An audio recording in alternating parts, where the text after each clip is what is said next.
Welcome to Centinoise, a podcast where we have to remember what it is we've been doing because it's been a little too long. It's been a bit. Yeah. I'm Andrew, joined as always by Arthur. Arthur, how's the weather? Oh, it's very nice, actually. Yeah. It rained a bit today. Why do so I it's a little ask? humid. I wonder. Yeah, well, we did have rain for approximately like, I don't know, an hour. Yeah. So it's something different, I guess. Well, here this weekend it dropped to single digits and it dumped about 6 inches of snow on us. So that was not fun. But then today it was like in the low 50s, which was interesting. So yeah. Winter. Not ideal. It cannot make up its mind. Anyway. Oh, did we I just saw real quick before we get into the regular stories. Apparently Taylor Swift was witnessed with one of those Camp Snap 8mm pretend cameras. At a football game. Yeah. Mm-hmm. That sounds like the kind of thing she would have. Yeah. You know, when you have the money to, this is the thing, right? We as lowly amateur photographers have the lust for Hasselblad or Leica, and we can't get them. Mm-hmm. But when you actually have enough money for Hasselblad or Leica, you decide to just use like crappy point and shoot film cameras from the 70s. Yeah. Yeah. It's that that meme of the graph where on one end it's like the dumb guy, in the middle it's the oh yeah, also the dumb guy, and on the far end it's the galaxy brain. Yeah. Mm-hmm. Yeah. So we don't have anything like that, but no. Similarly, if we get into the news here, we do have something related. There's a new one, another one of these like novelty compact digital cameras. Rewind Pix has launched one. Okay. And it's a film, they say a film experience in a screen-free compact camera. Here's the thing. You can still have a film experience, you know? I just feel like that's worth mentioning. You sure can. Yeah. So this is what they've done. It's certainly something. It seems like it's basically just a regular old camera from, AliExpress or whatever, although it does look like they customized it and maybe the lens is a little better. But the whole gist of it is you have these different film stocks like built into the camera. And you can only take 36 pictures. And you have to choose the film stock that you're using. And the film stock is just like, a filter or whatever. And then you process them. I don't know. I don't understand why people keep making these. I don't either. Is anyone buying these? Especially ones where it's like you can only take 36 pictures and then you have to quote unquote process it on your phone. Is anyone doing that? I don't know. I guess they must be, right? I guess. Maybe. I don't know. I'm very confused by that. And they keep coming. I don't get it, but I don't get it. Yeah. Other updates available. Darkroom 7 has come out. Opposite of Lightroom. The opposite of Lightroom. Yeah. There's a whole bunch of improvements that they've made. There's a whole bunch. They've improved their recovery algorithms, some bloom things. They've got some more video tools, I guess. It's kind of cool. I mean, Darkroom. Have you tried Darkroom before? No, I have not. So I have. It is, I think, comparable to Lightroom with everything except library management. So the actual editing is pretty good that they have. A lot of it is just using like Apple's raw libraries and Apple's image processing libraries or whatever.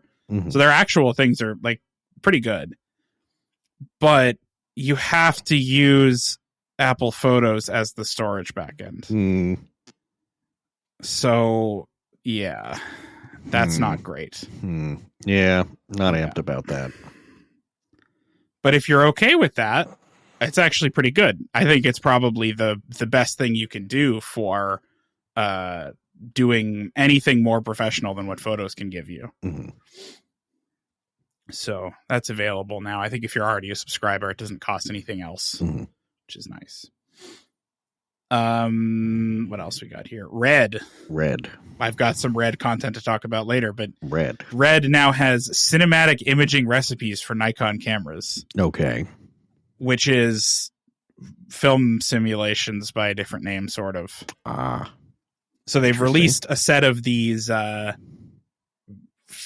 processes. I mean, they're just filters, right? Yeah. It's just filters. Yeah. But I guess now you can bake these into Nikon cameras. And they're LUTs, but for images. Mm-hmm. Basically what it seems like they are. Which all the red ones are called Cinebias. Right. So, yeah. Because they noir want you vibes, grit and glow, crisp teal contrast. I mean, they look fine. I didn't realize they have quite a lot of creators on here with these imaging recipes. They do. Have you looked at this? They've got Instant Film Studio, a whole Red, a whole bunch of like photographers I've never heard of. Like a lot of photographers. Yeah, I don't know any of these people, so yeah. But they have quite a lot of these. I did not realize that. I don't think these are compatible with the Z9. Like I don't think it can do these, but my wife's ZF can, and I think your Z6 III can as well. Can it? I'm not. I don't. I guess in camera sort of filtering like that, I'm not really that interested in personally. But I agree. Yeah. I'm not. I just do take it raw, and then you can do anything you want afterwards. Yeah. You don't need to do it in the camera. Yeah, I don't know. Yeah. I mean, if I want, and also like if I want the film look again, I will simply. Yeah, you've got the film right there. So it's yeah.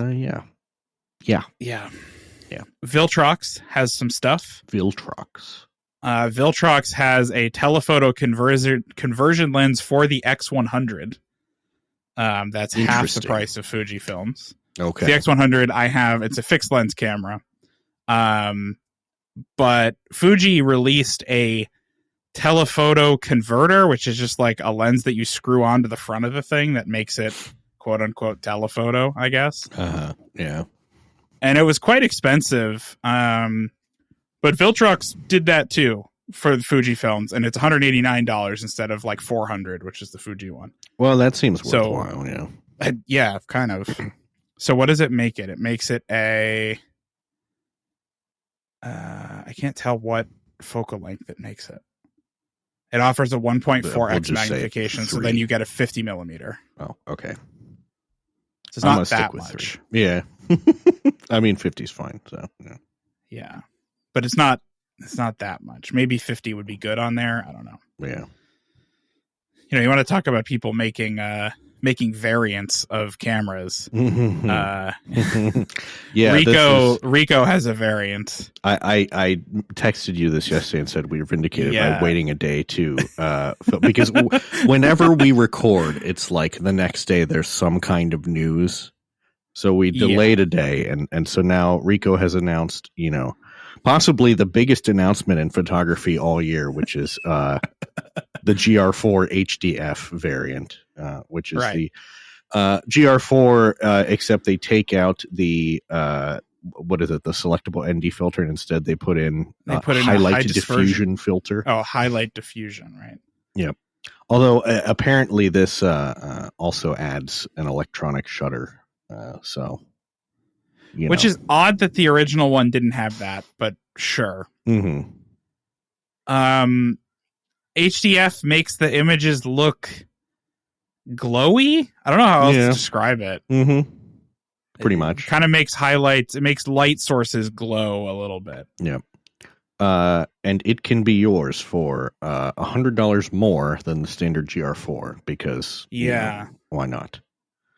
Now, if any of you are, if any of you have experience with HDF filters, why would you want it in the camera?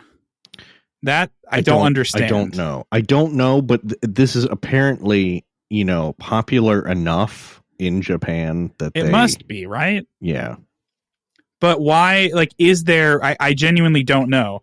Is there a reason to put it in the body as opposed to just screwing a filter on the front? I don't think there's I don't know. Yeah. I don't think so.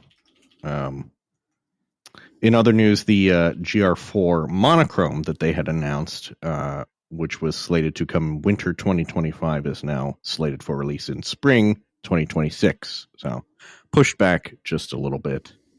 Price for that still TBD. So yeah.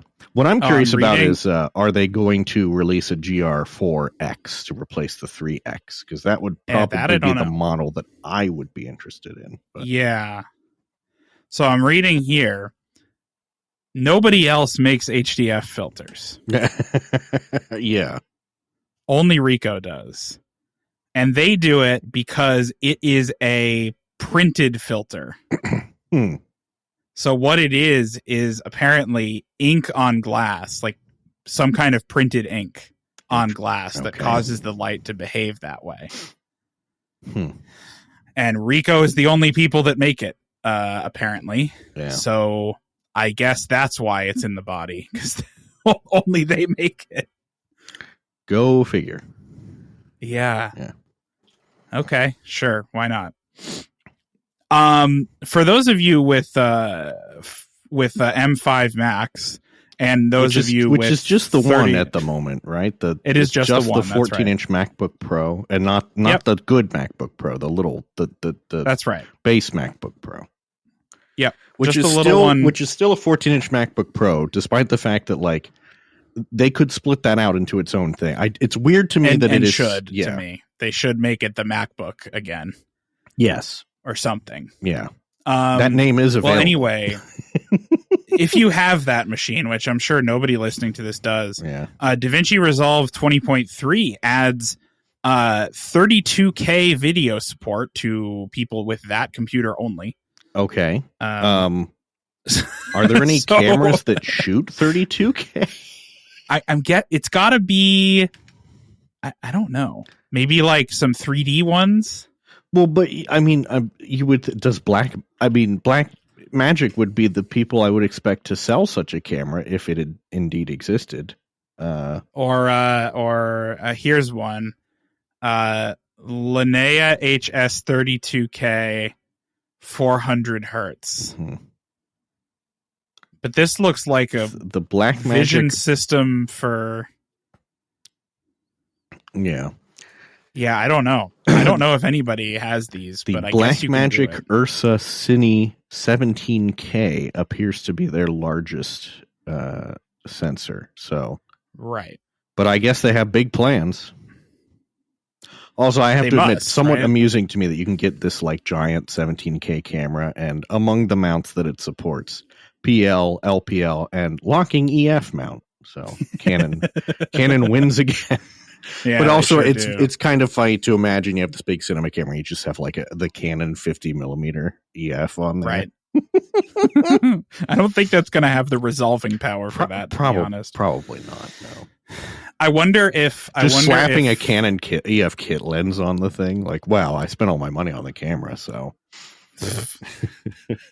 I bet the 32K use case is for like spatial stuff, right? If you're doing like an Apple Vision Pro video, and you had two 17K or three 17K streams, maybe if you have one of those like Matterport, that the things that like 3D scan the inside of apartments and whatever, maybe that adds up to 32K or something. They did add some other stuff though. It has an improved noise reduction technology. It has 2.39 and 2.40 broadcast safe aspect ratios. Okay. If you want that. You can add an alpha channel now to a bunch of effects that didn't have that before, so I guess that's useful. It's really it's quite interesting that DaVinci Resolve is free still. Yeah. Because it is even the free version is kind of an insanely complicated piece of software. Like you can do a ton with it. Video editing might be one of the more complicated types of software we have. Yeah. And they just give it away. Right. But even then, even if you buy the paid version, it's less than $300. Yeah, right. What's interesting to me too is that like you have like at the bottom end you have like iMovie, which is like the free like basic editing thing. And then you have like DaVinci Resolve, which is also free, but is like a legit professional like filmmaking tool. Yeah, it's Final Cut for free. Right. And what I often need is something that's kind of in between.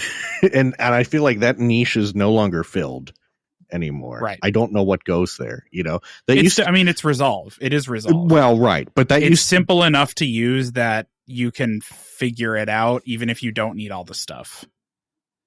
That used to be like a Sony Vegas or like any of the like video studio boxes that you could buy from like CompUSA, you know. But yeah. Well, I guess does Sony still make Vegas? They probably do. Maybe. I don't know. Sony Vegas Pro. They might have spun it out to someone else now, but yeah. How about that? Anyway, I have a question for you. Mm-hmm. What is with celebrities and panoramic film photography? I don't know. I don't know because if it's just that they all know. Like, do they all just know Jeff Bridges or what? But yeah, I don't know. Because we've got another one here. Seth Rogen apparently loves the Hasselblad X-Pan and Widelux. Yeah, he owns a Widelux. They also say Hasselblad X-Pan, and I wanna kvetch briefly and say that technically what he has is not a Hasselblad X-Pan. It's the Fuji TX2, which is the same thing but different. So I just don't understand why I don't know. Well, it's interesting too that it's I guess in his case it is, you know, panoramic. Both cameras are panoramic, but the Widelux is interesting, you know, because swing lens cameras like that are so rare, you know. But yeah, I don't understand this. Like, why are celebrities obsessed with this? I don't know. Maybe because like it's cool. Maybe because they can afford to buy X-Pans. Yeah, maybe. Listen, I mean, I feel like if I could impulse buy an X-Pan, I probably would as well. You know, that's true. Yeah, it is much harder to find than a Widelux, I guess. Mm-hmm. Yeah, yeah. So I don't know. Just more.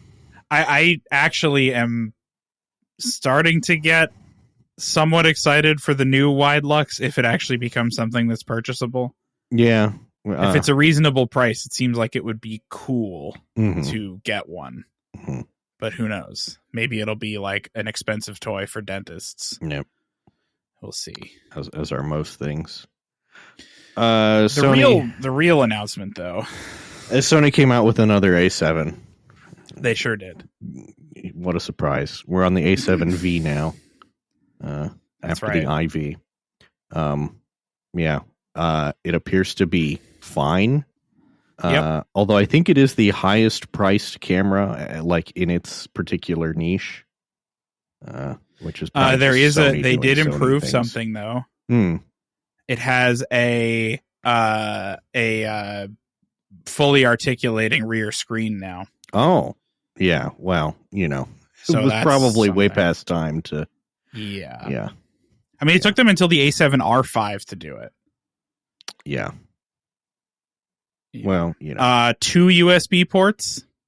What? Okay, so that you can like charge. So you can charge and data at the same time. Yeah. Okay. Yeah. Yeah. Really, the real difference is now it's a partially stacked sensor and 33 megapixel. Okay, that's a decent improvement. Yeah.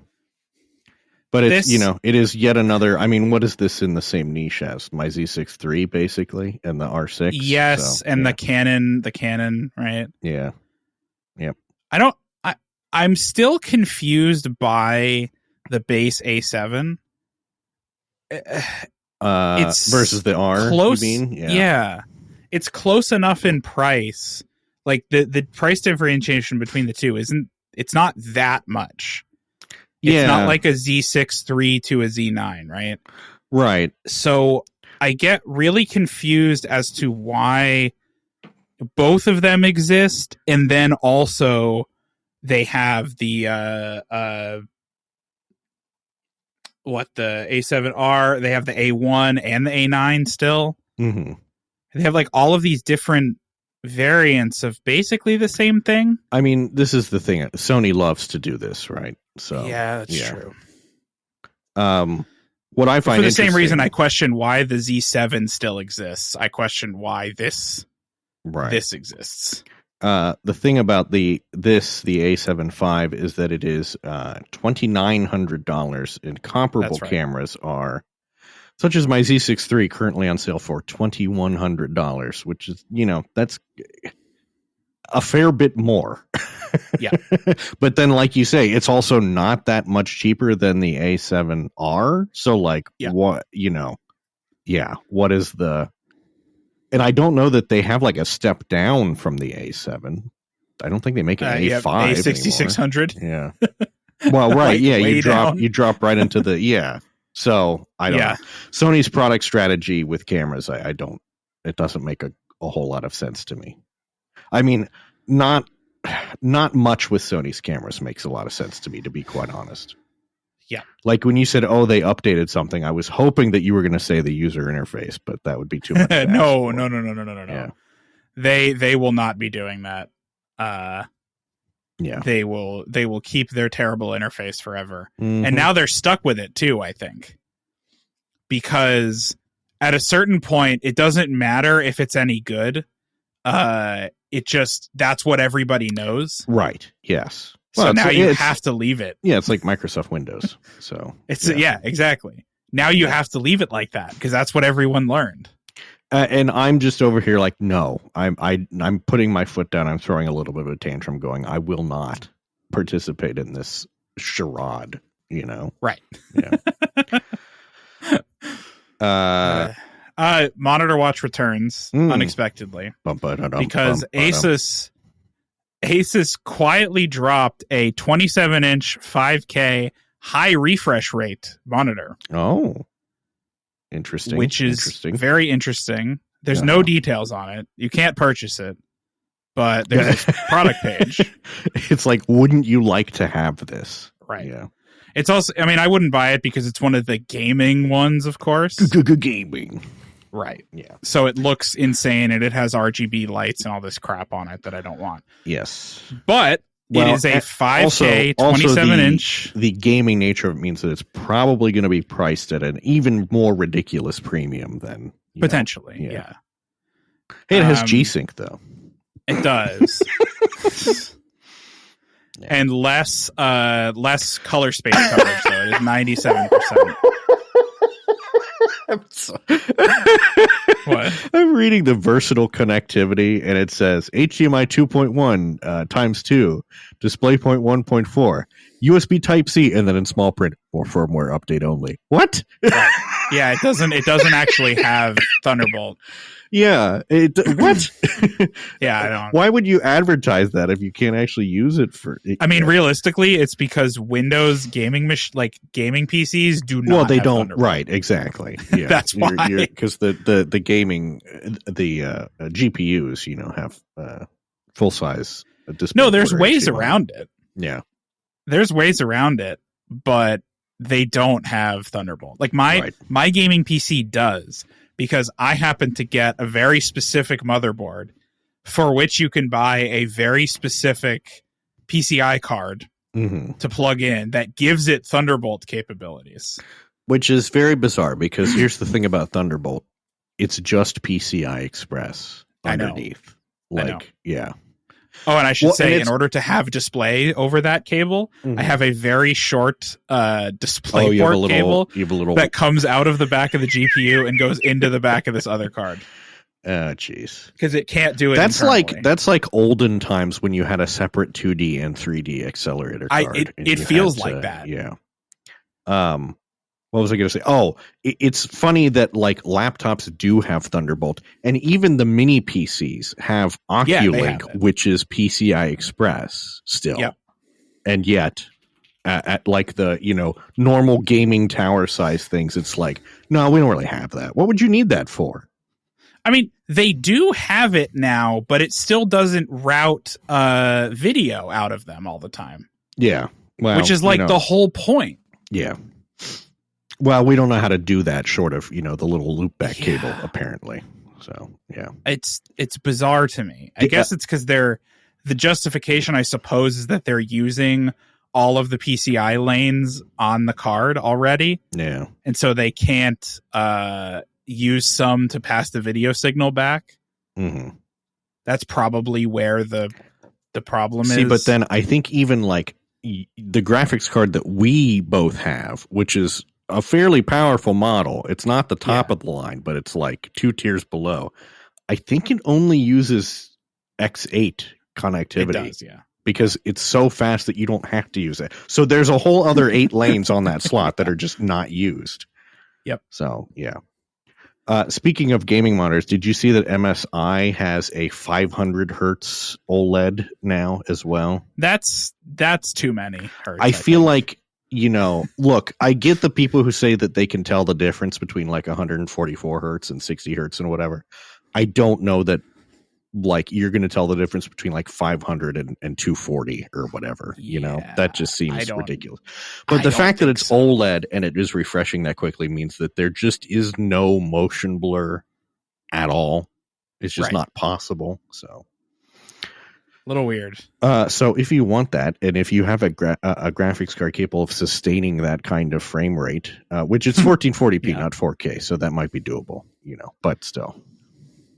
Anyway, this Asus ROG Strix 5K XG27JCG rolls right off the tongue.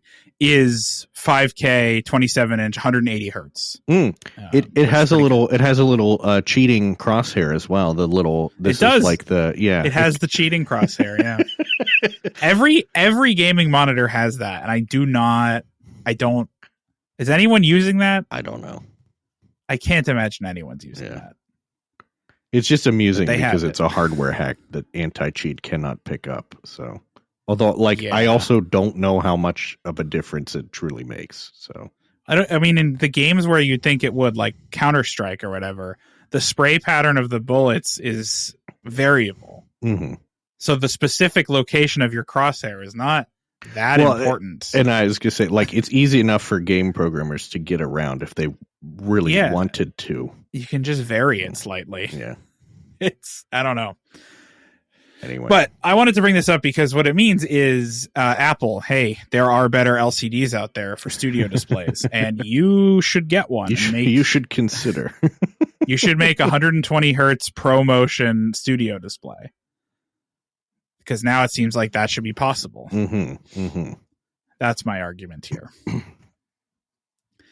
They'd have to use HDMI, which I know they don't like, but what I didn't realize that I learned recently is that HDMI is a paid spec, but the reason nobody likes DisplayPort, or none of the OEMs do, is because it's open source and they can't control it. Yeah, makes sense. So DisplayPort is way better because you can just implement it anywhere, but NVIDIA doesn't have any control over DisplayPort, so they're not happy about that. Yeah. Next, we have Lens Rentals Top Rentals of 2025, which is it's basically Canon and Sony. Apparently, you get Canon for still, Sony for video. Yeah, what a surprise! It's always like that. Yeah, I did briefly think it's like, okay, should I get a Canon and try it out? I don't know. No, what am I missing here? So yeah, no, I think it's that a lot of people have Canon lenses. You're probably right, yeah. And you can just get the lens adapter and buy and rent the new body to see if you like it. What's fascinating is that Fuji, which I see a lot of Fuji cameras, but in the rental market share, Fuji is below even Nikon, DJI, Blackmagic, and Sigma. Yeah, I think it's because Fuji is cheap enough that people just buy it. Well, I also think it might be because Lens Rentals only has 2 X106s. So, that's probably part of it too. Yeah. But I also think that Fuji is priced such that you can just buy one if you want. Well, because I was at the one of the camera stores recently looking at the E5 and the M5, which are the small little ones, and I think it's the M5. Is it the E5 or the M5? That's $800 for a pretty good camera. You'll notice not bad. 10 of the top 20 items are lenses. Yeah. The third item, though, this is a real indicator for Sony, by the way. Mm-hmm. The third overall most rented item is Sony batteries. Yeah. Not a great indicator for battery life on Sony cameras. No. Especially because the Sony cameras are, the 12th most rented item is the first Sony camera? Yeah, I think it's basically mission that someone gets a Sony camera and then it's like, well, I'm going to need like 5 batteries for this thing. Which is true. You do need like 5 batteries. Yeah. They're not lying about that one. Yeah. Well, finally, Nikon has updated the Z9, which is I saw that nice for me. Still new C2, still no content authenticity. Still waiting, Nikon. Come on. But hey, they made your autofocus better. They did make autofocus so it's tracking fast-moving subjects, specifically for Olympics, because the Olympics are coming of course. Right. Yeah. Auto capture mode has been improved as well. I don't use that, but yeah, they've done quite a bit of things here with the autofocus. That's pretty cool. I'm excited for that. This is interesting to me as well. The ability to use an external mic for recording voice memos. What? I have really thought about using voice memos when I'm shooting things. Have you actually? I have. Okay. I haven't used them, but I've considered it because it would be really nice in a role, not a role, but if I wipe my card before the event. If I take voice memos at different times saying what I'm about to do, then it tells me like what is next in the processing. I guess what I would want it to do is I just want it to like transcribe it to a text file, really. But if I could like wear a wireless DJI mic or something and use that to take the voice memos, that actually is kind of interesting. Yeah. I have to play around with that. I did install the update, but I don't have anything that fast moving to focus on. So I don't know if I'll notice the difference. Yeah. All right. Christmas card watch. I sent mine out. I haven't. Oh dear. What? You're fast. Well, I mean, we don't even have a photo yet. I don't know if you know this, but Christmas is next week. I've heard. Yeah. I've heard. I think what we've decided is we're going to take a photo in Hong Kong and use that for a winter card holiday.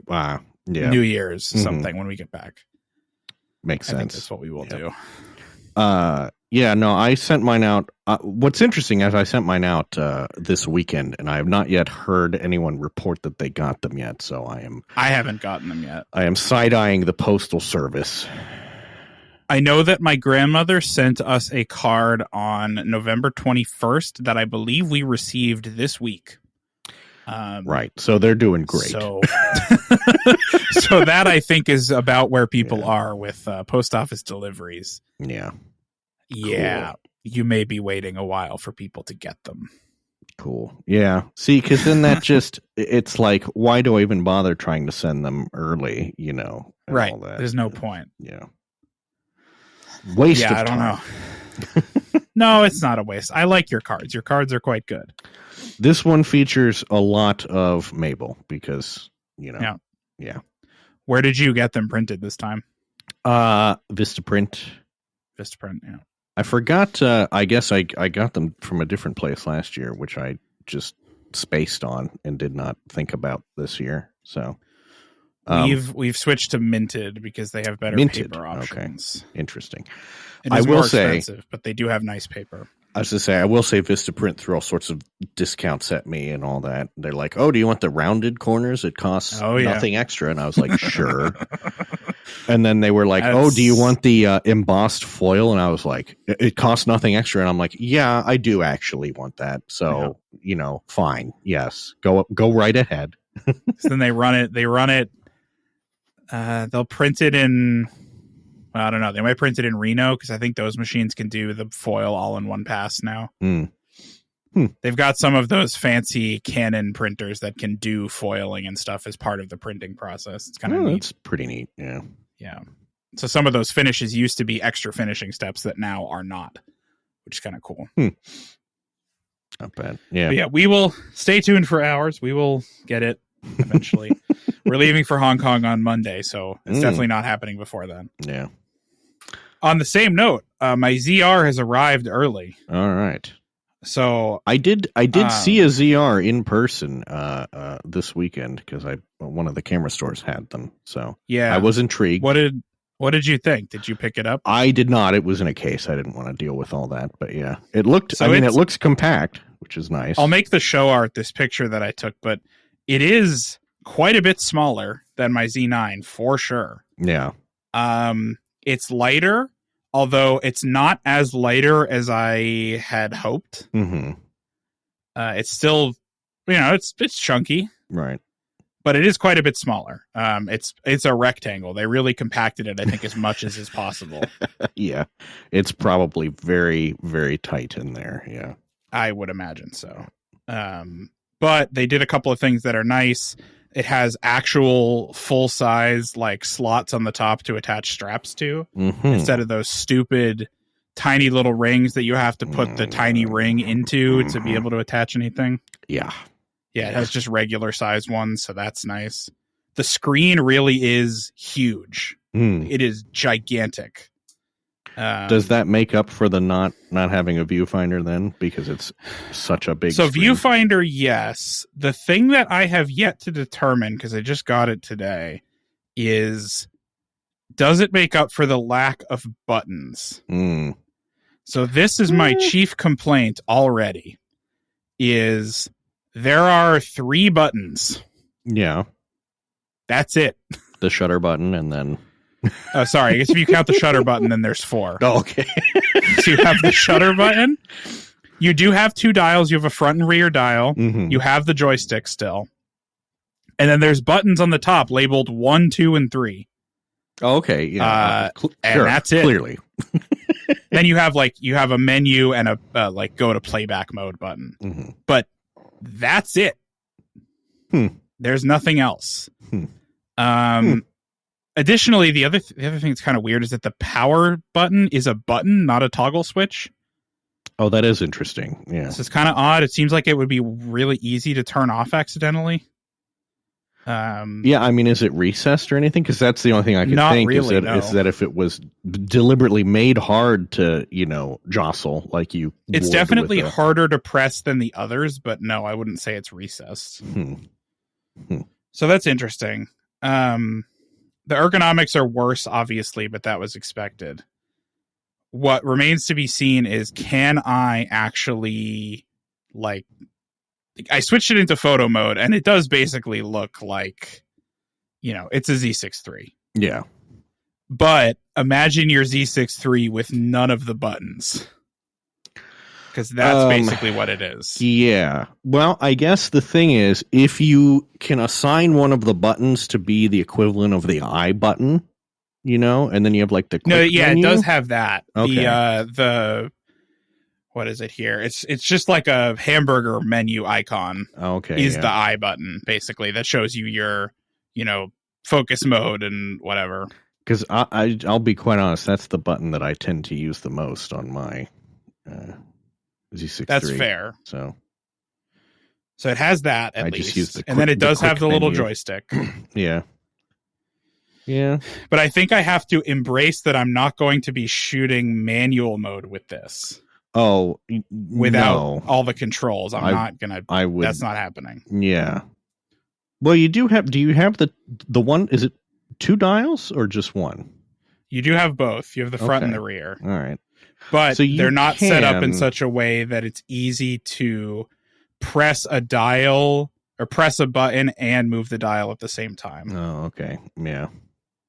So much so that actually all of the buttons by default, button 1 is set for exposure compensation. And it's a toggler. So it's not a press and hold. You press it and then adjust it and then press it again.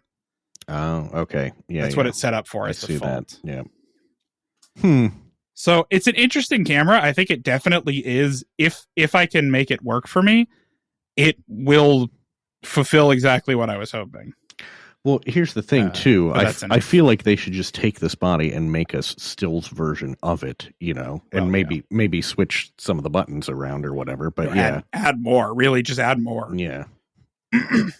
Yeah, that would be cool.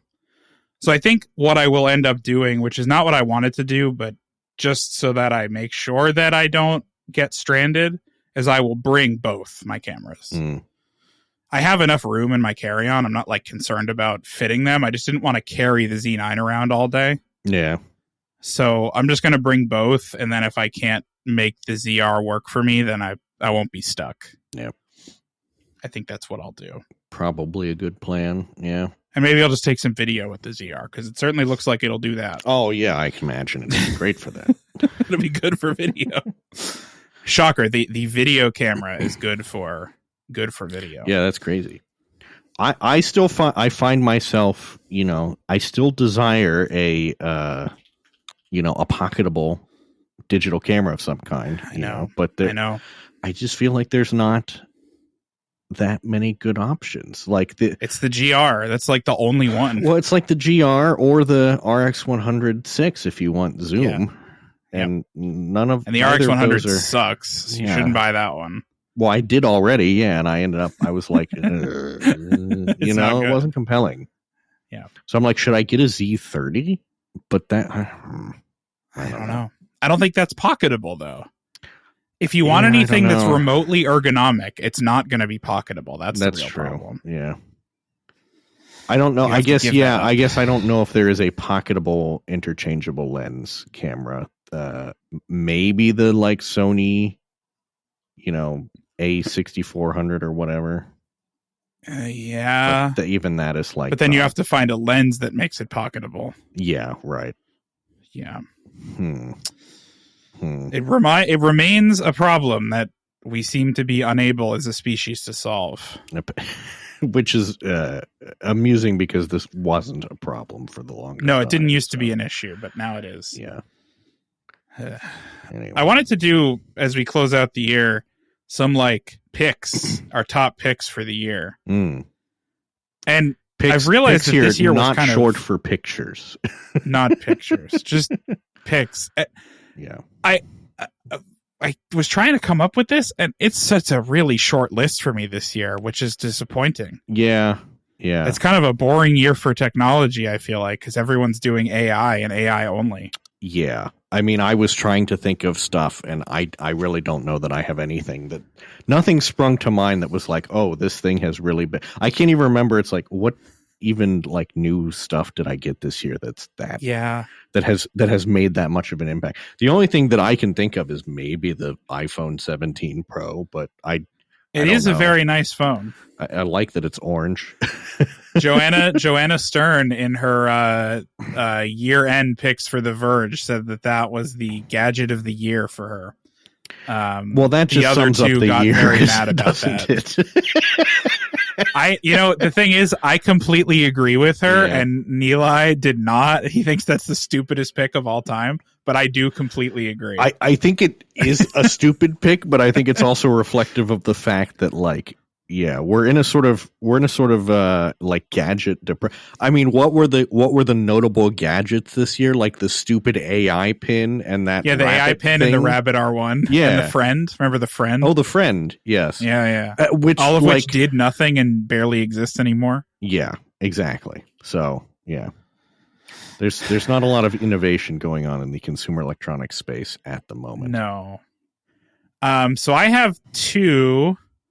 One is this app Better Mouse that I put you onto. You did, yes.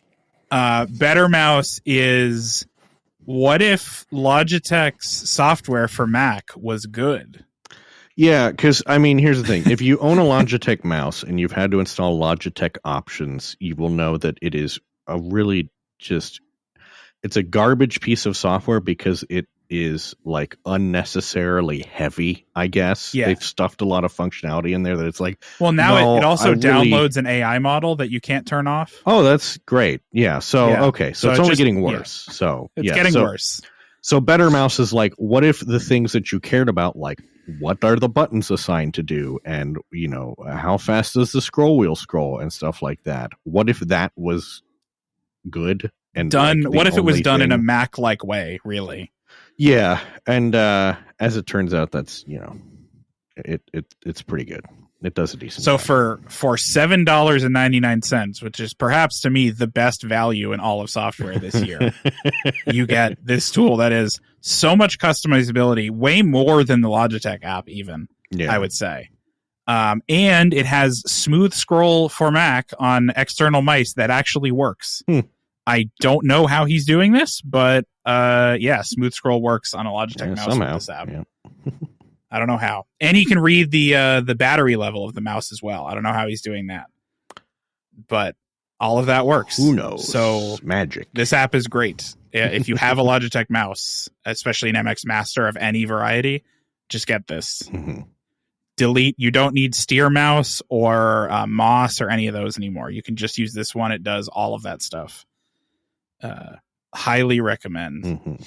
And then the other is really stupid, but it's the Nomad Charge Key. Have you seen this thing? I have not, but I will say I clicked into it and I was like, oh yeah, because many, many, many moons ago, I did have one of their early versions of these, which was like a USB-A to Lightning connector. Yeah. And it was I think a lot of people had that. Yeah. It was not a very good design at that time, but this looks actually decent. So it's a like 2-inch long USB 3.1 cable that is a very nice keychain form factor. Mm-hmm. So it lets you have just a USB-C cable on you all the time. And now that everything's USB-C, this is quite useful. Mm-hmm. Mm-hmm. Like, you want to plug your camera into your phone to get pictures off while you're out in the field? Well, here you go. That's actually, that's actually kind of compelling. Right there. Yeah. And it's $30. It'll do up to 240 watts of power. So if you have like a PD brick or something, you can do that over it. I don't know that I would feel entirely comfortable putting that amount of current through this little cable, but okay. It's probably fine, right? It's a short distance. It might be okay. If you feel it getting a little warm, maybe unplug it. But I like it's magnetic as well. So the two cable heads don't like bounce around. They stick together. It's a really well designed little thing, and I'm very happy that I have this. And here's how I know that I'm neurodivergent: is that I don't like my keys clanging together. No, I don't either. Absolutely not. No, I've minimized my keychain. My keychain has only my car key, a UB key, this thing, and an AirTag. That's it. I was very upset because I have one of those like key things where they all fold out like a Swiss Army knife. And then I was given another key to a thing at work, and my key holder will not accept another key. So I just had to put it on the key ring, and I was like, this is ruining everything. I'm really tempted now to go and spend the extra money and get the Volvo/Polestar Sport key. Have you not seen this? No. Volvo has a Sport key, which has no buttons, and it's waterproof, and it's very small. Oh, I see this. Interesting. Yeah. It doesn't have the detachable keyblade. It doesn't have buttons. It just lets you in the car. And I've been considering this, although it's a short-term problem because the next car I get will probably have the Apple like car key thing. Yeah. So I don't know. But I hate my keys. I hate having to carry them. I hate that they're large. I just don't like it. That is the one thing. I mean, the Polestar/Volvo key is like, key fob is especially large, but even really any of the, proximity key fobs are weirdly large. Yeah, there's no reason for that. It's kind of crazy how much larger it is in comparison to like the key fob for my 2001 Mazda Miata. Yep. And it's like, why? It doesn't need to be, I feel like it could be much smaller.